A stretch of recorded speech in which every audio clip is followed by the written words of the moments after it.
Labadiena, aš Saidana, kartu su Europub gaminsime patiekalą vaikišką baravyką. Mums reikės vištienos krūtinėlių filė maltos, kiaušinio, džiūvėsėlių, batono, grietinėlės, druskos, pipirų, marinuotų šampinjonų, obuolio, agurko, pomidoro, bulvių fri ir papuošimui petražolių lolorosa. Išsiplakam kiaušinį,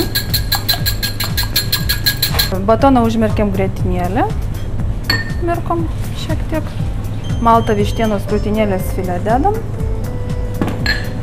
batoną su grietinėlė pamirkytą, sminkom, pipirą,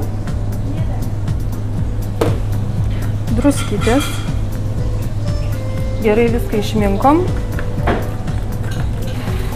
darom grybo kotą, pamirkom kiaušinio plakinį ir džiūvėsėliuose. Dabar dedame fritiūrinį, kad apskrustų šiek tiek. O kas namuose, namų sąlygom galima dėti keptuvę su dideliu kiekiu riebalų ir pakepti. Šiek tiek, kol aprudos. Mūsų grybo kotas jau apskrudo. Dedam į konvekcinį pečių, o namuose galima į orkaitę.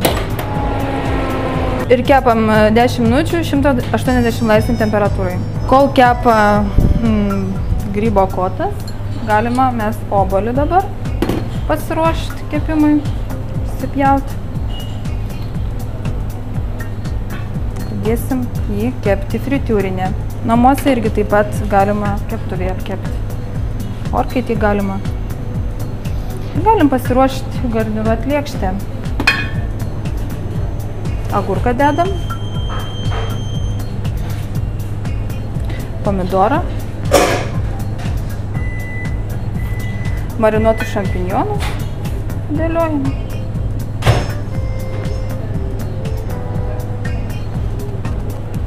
papuošiame lolorosą. Baigiant kepti kotui, galime dėti bulves prikepti ir obuolį. Mūsų bulvės ir obuolys jau iškepė. Dedam į lėkštę. Dedam bulvytes. Ir uždedam obuolį.